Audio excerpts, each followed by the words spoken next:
안녕하세요. 네, 두 번째 시간 핵심 주제 2번 가격 경쟁 그리고 시장입니다. 요 내용들은 되게 쉬워요.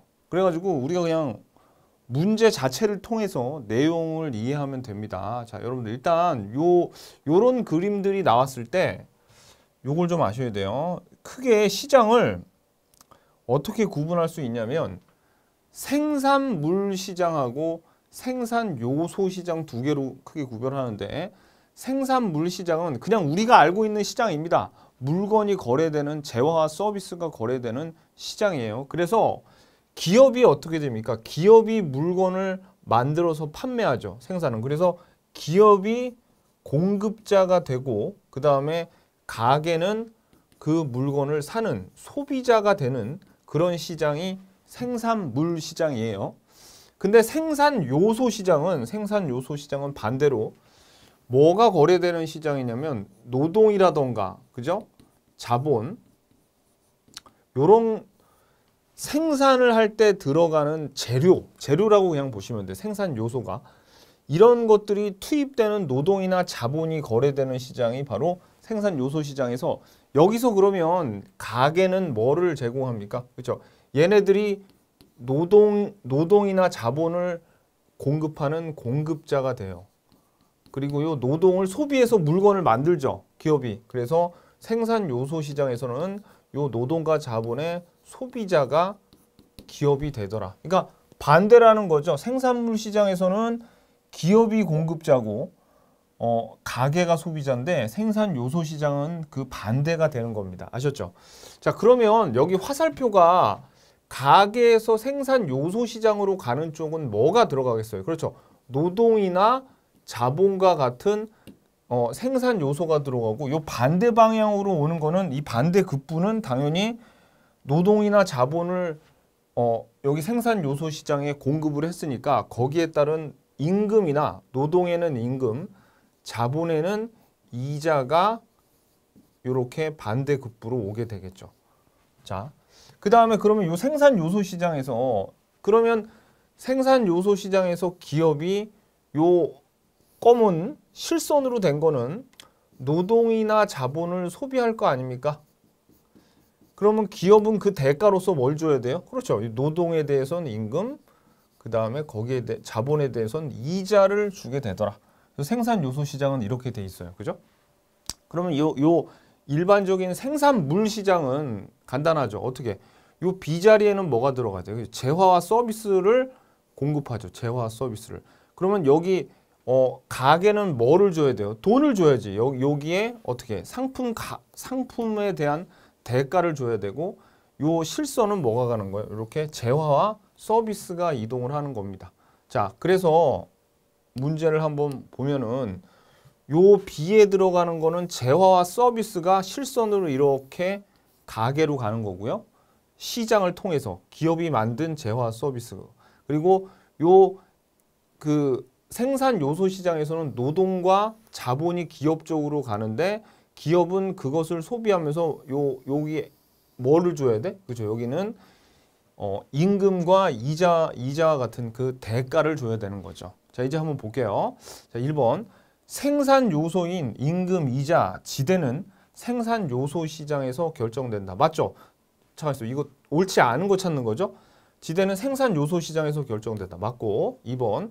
가게는 기업에게 생산물 시장에서 노동, 자본, 토지를 공급한다. 맞죠? 요 가게가 기업에게 생산 요소인 노동, 자본, 토지를 공급하는데, 요거는 맞는데 이게 틀렸네.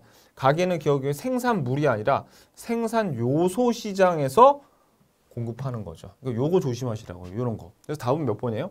2번이 되는 겁니다. 틀린 거 찾으니까. 생산 요소 시장에서 노동, 자본, 토지를 공급하는 거다. 자, 3번. 가게는 생산물 시장에서 재화 서비스를 구매하는 소비 행위를 담당한다. 맞죠? 4번. 프로축구 선수의 경기, 의사의 진료 행위는 B에 해당한다. 그렇죠. 여기서 여러분들이 요거는 잘못 생각하면 이게 틀린 질문이라고 오해할 수 있어요. 여기는 프로축구 선수나 의사를 하나의 뭐로 봤냐면 프리랜서, 자영업자로 본 거예요. 자영업자. 자영업자로 봤을 때는 얘네들이 어디에 기업, 하나의 작은 기업으로 볼 수 있습니다. 프로축구 선수와 의사들. 그래서 이게 맞는 지문이 되는 거예요. 근데 만약에 여러분들은 이렇게 생각하시고 이 지문이 틀렸다고 할 수도 있어. 어떻게 하냐면 여기 앞에 뭐가 되면 프로축구 선수를 그냥 하나의 어떻게 해요? 노동자로 볼 수도 있죠. 노동자. 그죠? 그리고 의사도 어디에 고용된 의사라고 본다면 걔네들은 생산 요소 시장에서 이 프로축구하는 축구, 그 다음에 의료 서비스를 가게에서 제공한다. 이렇게 볼 수도 있습니다. 근데 아무 말도 없잖아요. 아무 말도 없이 그냥 이렇게 나오면, 아무 말도 없이 이렇게 나오면 프리랜서, 하나의 기업으로서 프로축구 선수나 의사들이 재화와 서비스를 제공한다. 이렇게 보시면 돼요. 그래서 다 이렇게 나온다고. 시험에 뭐 프로축구 선수와 의사가 한 기업에 속해 있을 때, 어떤 병원에서 고용돼 있을 때 이런 식으로 안 나오고. 무슨 얘기인지 아시겠죠? 오케이. 자, 5번에 A는 생산에 참여한 대가를 받는 거죠. 그렇죠. 이 A가 생산에 참여한 대가로서 기업으로 받는 거잖아요. 그죠? 요 점선이니까. 그래서 답은 요게 2번이 잘못됐습니다. 생산 요소 시장이다. 그래서 이 문제는 뭐를 구분하는 거냐면 생산물 시장과 생산 요소 시장을 확실하게 구분하고 있어? 그걸 물어보는 거예요. 오케이, 됐어요. 자, 그 다음에 2번. 보이지 않는 손의 원리에 해당하지 않는 것은, 보이지 않는 손이 요게 뭐라 그랬습니까? 이게 아담 스미스가 얘기하는 보이지 않는, 그러니까 국부론에 나오는 내용인데 요게 가격 체계라 그랬죠. 가격 체계. 시장에서 어떤 걸 형성해서 경쟁에 의해서 제대로 형성이 된 가격 체계가 자원을 효율적으로 배분한다 그랬습니다. 거기에 관한 얘기예요. 1번. 아담 스미스가 시장의 작동 원리에 대해서 설명한 것이다. 맞고요. 2번. 개인들의 행동과 이들의 상호작용의 결과가 효율적인 자원 배분을 가져온다. 그렇죠. 개인적인 행동과 이들의 상호작용 괄호. 이게 뭐예요? 이게 소위 경쟁을 얘기하는 거예요. 경쟁. 경쟁에 의해서 제대로 된 가격이 자원을 배분을 한다고요. 3번. 맛있는 빵을 먹을 수 있는 것은 빵 생산자들의 이기심 때문이라는 것이다. 이것도 맞죠. 이건 뭐냐면 이 빵을 그 국부론에 나오는 내용인데 빵을 만드는 자들이 이 빵을 자기 도덕심에 의해서 맛있게 사람들에게 이 빵을 먹일 것이다. 이런 도덕적인 생각을 하는 게 아니라 이 빵을 만들므로써 나는 여기서 돈을 많이 벌어야지라는 그런 이기심 때문에 생산을 하게 되고 물건들이 시장에 나오게 되고 거기에 의해서 경쟁이 생긴다는 거죠. 그래서 가격 형성에 이 생산하고자 하는 요 이윤을 추구하고자 하는 이기심이 도움이 된다는 겁니다. 그 아담 스미스 이전 시대에서는 어땠는데 이런 이기심을 죄악시했거든요. 종교적인 그 중세 시대에서는. 근데 이 아담 스미스는 이 이윤을 추구하는 행위를 어떻게 해요? 학문적으로 국부론에서 그 이윤을 추구하는 행위가 전혀 죄악이 아니다라는 것을 보여준 아주 굉장히 혁신적인 이론이었어요. 당시에는.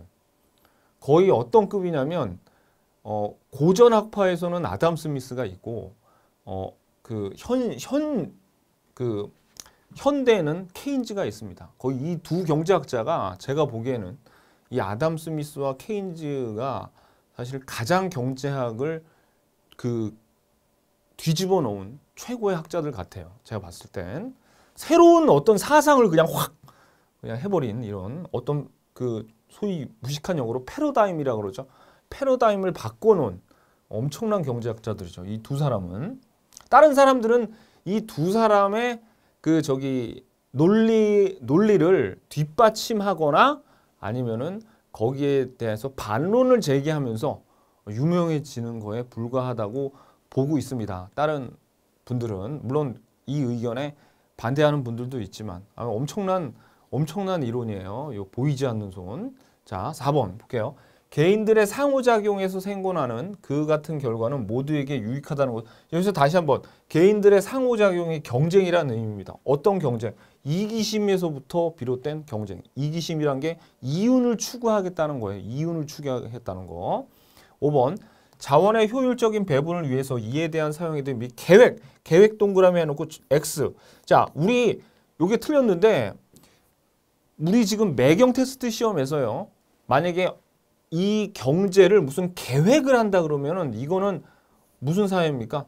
이거는 사회주의, 공산주의에서나 어떤 자원을 어떻게 배분할지 계획을 하는 거지 자본주의 사회에서는 계획을 하는 게 아니에요. 아시죠? 어떻게? 그렇지. 시장에 맡겨두면 지들이 알아서 자원이 공정한 가격에 의해서 경쟁에 의해서 형성된 가격에 의해서 배분이 되는 거지 계획에 의해서 무슨 자원이 배분된다 그러면 무조건 틀립니다. 아셨죠? 그래서 여러분들이 매경 테스트 시험 볼 때 처음에 1번이나 2번쯤에 여기에 관한 문제가 나오거든요. 계획이란 얘기 나오면 그냥 X야. 그거는 자본주의가 아니에요. 그건 시장 경제하고 무관하다. 오케이, 틀렸어요. 계획. 자, 그 다음에 넘기셔가지고 다음에 9페이지에 3번입니다. 다음 중 경제학의 기본 원리라고 할 수 없는 것은 자, 자유거래는 모든 사람을 이롭게 한다. 맞죠? 요거 2번. 여기서 경제학의 기본 원리는 어떻게 보면은 여기서 시장 경제를 의미하는 거. 시장 경제. 재화의 가치는 일반적으로 희소할수록 크다. 그렇죠? 희소성의 원칙이 적용되죠. 3번.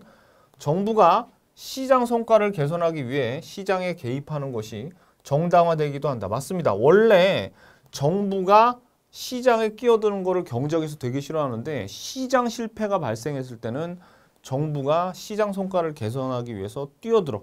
정부가 시장 실패를 치유하기 위해서 개입하는 것은 바람직하다고 보고 있어요. 4번. 시장 경제에서는 자연스럽게 사회적 분업이 이루어진다. 그렇죠. 요 분업도 아담 스미스가 굉장히 강조한 내용입니다. 5번. 왜냐면은 이 분업이 뭘 만들어주니까 자원을 효율적으로 배분할 수 있게 기여를 한다는 얘기예요. 5번. 경제학에서는 효율성이 달성되면 형평성이 동시에 달성된다. 이게 틀렸습니다. 요게. 자, 그래서 요것도 알아두세요. 요거. 효율성하고 형평성은 얘네들은 서로 어떤 관계가 있냐면 한쪽이 만약에 잘 되잖아요. 그럼 한쪽은 안 되는 그런 관계를 가지고 있어요. 마치 이런 거지. 한국이 잘 되면 일본이 좀 안 좋아지거나 일본이 잘 되면 그 옆에 있는 우리나라가 좀 안 좋죠. 일단 기분도 나쁘잖아요. 서로. 그죠? 그런 것처럼 효율성이 달성되면 형평성은 쪼그라들고 형평성이 잘 되려면 효율성은 안 되는 그걸 우리가 좀 어렵게 얘기해서 상충관계에 있다 그래. 상충관계. 이게 무슨 얘기냐면 이거예요. 자, 봐봐요. 이게 무슨 얘기냐면 자, 여기 지금 토지가 있어요.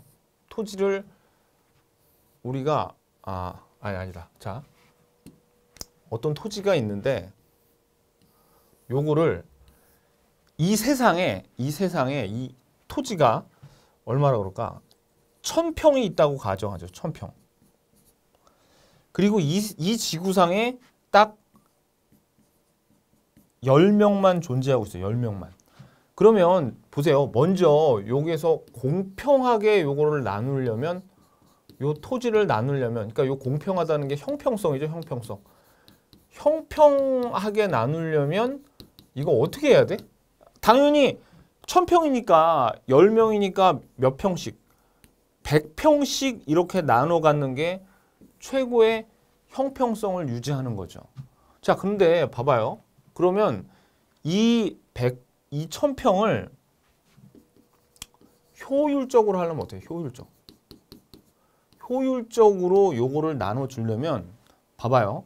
이렇게 10명에게 100평씩 나눠주면 형평성은 유지가 되겠지만 효율적이지 않을 수 있어요. 왜냐하면 만약에 이 10명 중에 한 명이 빌 게이츠라고 쳐봐요. 그러면 생각해봐요. 빌 게이츠가 1000평을 가지고 여기에다가 회사를 설립해서 뭔가 컴퓨터를 만들고 그러면 엄청난 생산성과 그죠? 엄청난 생산성과 그 밖에 엄청난 물건들을 만들어서 자원이 최대한 효율적으로 이용되게 할 수 있겠죠. 한 명한테 몰아주면 누구한테? 우리 빌 게이츠 형님한테 몰아주고 나머지 9명은 어떻게 쫄쫄 굶어야지 뭐. 대신 이 1000평에서 나올 수 있는 어떤 재화 서비스는 빌 게이츠한테 주면 여기서 무궁무진하게 나올 거란 말이에요. 근데 9명은 어떻게 돼? 대신 굶어야지 뭐. 그렇죠? 마찬가지예요. 그러니까 어때? 효율적으로 이 자원을 쓰려면 가장 그 자원을 효율적으로 잘 쓸 수 있는 사람한테 몰아줘야 돼. 그래야지 어떻게 해요? 효율적으로 더 많은 것을 생산할 수 있어요. 그러면 효율성이란 건 뭘 의미하냐면 최대한 자원으로 많이 생산하는 거를 효율적으로 얘기하는 거야. 하지만 그러다 보면 뭐가 깨져요? 그렇지? 형평성이 깨지잖아요. 반대로 공평하게 100평씩 나누면 어때요? 빌 게이츠, 여기에 있는 인재인 빌 게이츠가 겨우 100평까지밖에 활용을 못하는 거죠. 그러면 여기보다는 자기가 1000평을 가지고 생산하는 것보단 훨씬 덜 물건이 만들어질 거란 말이에요. 그래서 형평성과 효율성은 서로 어떤 관계? 서로 상충 관계에 있다고 얘기하는 겁니다. 트레이드 오프라 그래요. 그 무식한 영어로 트레이드 오프. 뭐 스펠링까지 알 필요 없고 서로 어떤 관계? 그렇죠. 한쪽이 커지면 한쪽이 작아지고 한쪽이 작아지면 한쪽이 커지는 그런 관계를 가지고 있더라. 그래서 동시에 달성된다 그러면 틀립니다. 그러면 경제학에서는 효율성과 형평성 중에 뭐를 중요시 여기냐면 효율성을 훨씬 중요하게 여겨요. 이거는 별로 중요하게 안 여긴단 말이에요. 아셨죠? 오케이, 됐습니다. 그래서 답은 5번이에요. 그래가지고 경제학자들이 가령 어떤 국가가 제가 방금 뭐라 그랬어요? 경제학은 효율성을 가장 중요시 여긴다 그랬죠. 그래서 경제학자들이 가끔 가다가 이제 왜 IMF나 이런 국가 위기가 터져가지고 경제학자들한테 인터뷰하고 그러죠. 그러면 욕 많이 먹습니다. 왜냐면 야, 너 그 지금 막 나라가 위기에 처해지면 경제학자들이 되게 하는 얘기가 구조조정 해가지고 저기 뭐야 뭐 구조조정을 잘해가지고 다시 나라를 재건해야 돼요. 뭐 이딴 소리밖에 안 하거든요. 왜? 아니 그 사람들은 형평성이 중요하지 않은 거야. 그냥 어떻게 구조조정 해가지고 효율성을 높여서 좀 더 많이 만들면 나라가 좋아질 거래. 그런 소리 누구나 다 할 수 있겠죠. 그럼 뭐가 문제야? 그렇지. 구조조정 당하는 노동자 입장에서는 어떤 형평성이 깨지는 거잖아요. 구조조정을 해가지고 물건을 많이 만드는 거를 그 교수님들은 주로 배웠기 때문에 그렇게 얘기를 하는 건데 사실은 구조조정 당하는 노동자 입장에서는 어떻게 돼요? 그렇지? 이 효율성을 달성하기 위해서 희생돼야 되잖아요. 그죠? 그러니까 경제학자들이 뭐 위기 같은 데 닥칠 때 인터뷰하고 오면 그냥 입 닫고 가만히 있어야 돼. 괜히 자기 딴에 배운 걸로 이렇게 얘기를 하면은 욕먹어요. 욕먹어. 야, 너 그러면 그 실직하는 노동자 입장에서 생각해 봤어? 뭐 이런단 말이야. 무슨 뜻인지 아시겠죠? 두 개가 됩니다. 그래서 그 경제학자들 중에서 그 얘기하는 거 들어보면 현실하고도 많이 좀 이렇게 괴리돼서 생각하는 양반들도 있고 좀 그런 게 많아요. 너무 이론적인 것만 아시는 분도 있고 실제로 그렇습니다. 보면 경제학이란 학문이 현실을 그렇게 충실히 반영하는 그런 건 아니에요. 그래서 좀 더 현실적으로 나가야 되는데 너무 수리적으로 빠지고 있다고 비판도 받고 뭔 얘기하는 거야? 지금 아무튼 간에 뭐 얘기하다 여기까지 왔지? 이제 효율성하고 형평성하고 상충된다고 결론은 그거예요. 자, 4번 이 글에 대한 설명으로 틀린 거 진짜 틀린 거 한번 읽어볼게요. 우리가 식사를 즐길 수 있는 것은 정육점 주인, 양조장 주인, 빵집 주인의 자비심에 의한 것이 아니라 자신의 이익에 대한 그들의 관심, 이기심이라는 거죠. 관심 때문이다. 우리는 그들의 인간성에 호소하지 않고 이기심에 호소하며 그들에게 우리 자신의 필요를 이야기하고 그들의 이익을 이야기한다. 이게 바로 아담 스미스의 국부론에 나오는 얘기입니다. 자, 그래서 인간의 성향은 이기적이어서 보편적 이성에 관한 관리가 전혀 상관이 없는 거죠. 틀린 거니까 답이 1번이에요. 나머지를 봐봐요. 여러분들은 요건 문제를 맞히는 게 중요한 게 아니라 그러면 아담 스미스의 국부론에 나오는 이런 얘기가 어떻게 우리 시험 지문에 나오는지를 한번 봐야 돼요. 자, 시장 경제가 어떻게 작동하는지를 설명하는 내용이 바로 요 내용이에요. 보이지 않는 손에 대한 설명이다. 그렇죠. 이런 이기심에 의한 그 경쟁이 이윤을 추구하는 경쟁 때문에 가격이 형성이 되고 그 가격에 의해서 자원이 배분된다는 얘기입니다. 아담 스미스의 국분원에 관한 대목이고요. 이 글에서 수록된 책에는 그렇죠. 분업에 대한 중요성을 굉장히 강조했어요. 효율성을 높이기 위해서. 이 네 가지 지문을 여러분 다 알아두셔야 됩니다. 아담 스미스의 국분원에 관한 가장 전형적인 지문이 요 네 가지예요. 자, 그 다음에 5번. 다이아몬드보다 물이 인간에게는 훨씬 중요한 필수 불가결한 자원이지만 물보다 다이아몬드가 훨씬 비싸다. 다음 중 이 같은 다이아몬드와 물의 역설을 설명하는 경제 원리는 경제적 인간은 비합리적이다. 되지도 않는 소리고 2번도 3번도 4번도 되지도 않는 소리예요. 아예 읽지도 마세요. 답은 뭐냐면 요거 5번입니다. 상품 가격은 자, 가격은 여러분들 총 이거 한계 효용이지 총 효용은 아니에요.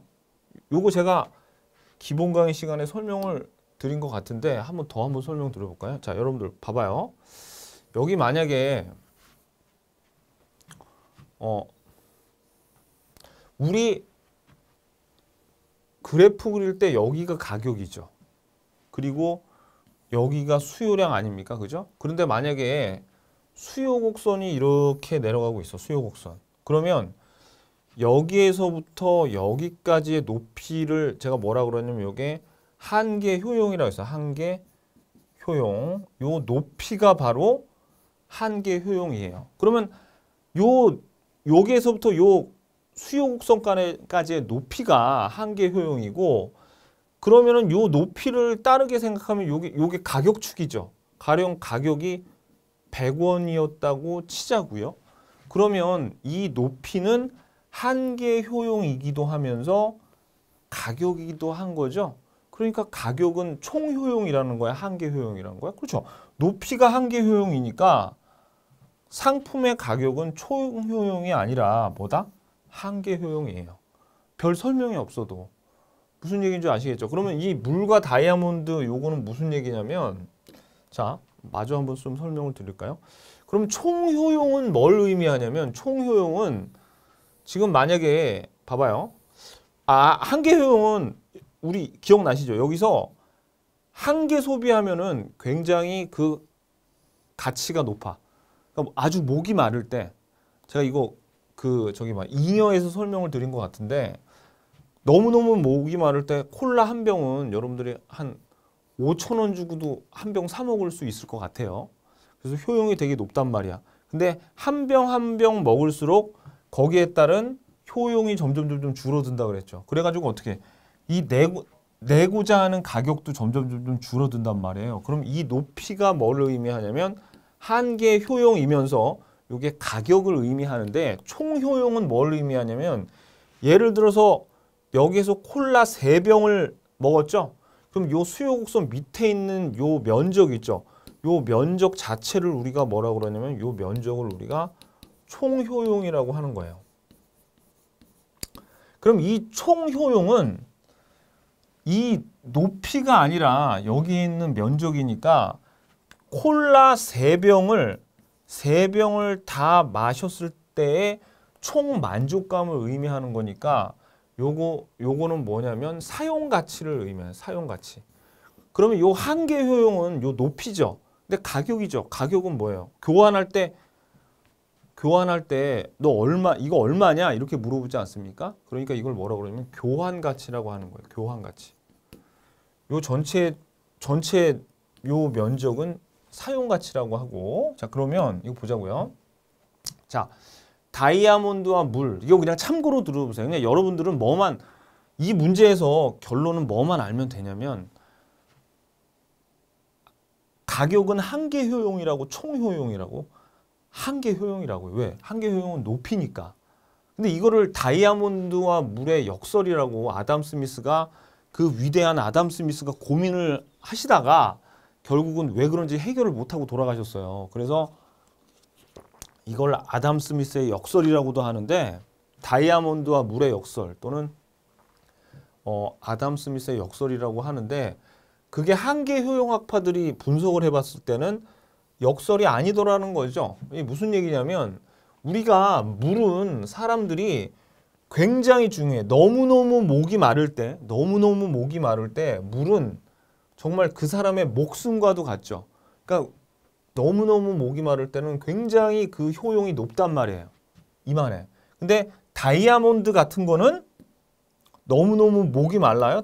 너무너무 다이아몬드를 안 먹으면 굶어 죽거나 다이아몬드 반지나 목걸이 안 하면 여러분들 죽을 것 같아요. 그건 아니죠. 그러니까 효용이 아무리 적더라도 하나 하더라도 그렇게까지 효용은 높지 않단 말이에요. 이게 다이아몬드야. 근데 물은 어때요? 처음에는 물의 효용은 굉장히 크단 말이에요. 물의 효용은.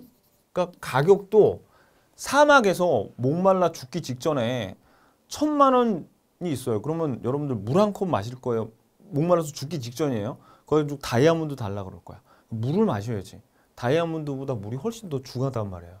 사막, 이제 물이 없는 하지만 현실에서는 물이 충분히 주어지죠. 그래가지고 물이 효용이 높지만 수요 곡선이 이렇게 굉장히 많은 양을 소비하게끔 나온단 말이에요. 그래서 물을 충분히 먹기 때문에 보통은 어느 정도에서 소비하냐면 요 정도에서 물을 소비하고 있어요. 요 정도에서. 근데 다이아몬드는 희소성 때문에 물보다는 중요하지는 않지만 사람들이 수요 곡선이 이렇게 있다면 한 요 정도에서 다이아몬드를 소비하고 있더라 이거죠.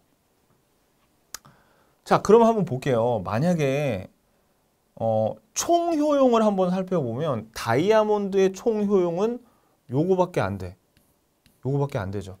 근데 물의 총 효용은 어때요? 물의 총 효용은 얼만큼이나 되냐면 여기에서부터 요 밑에 면적 전부 다야.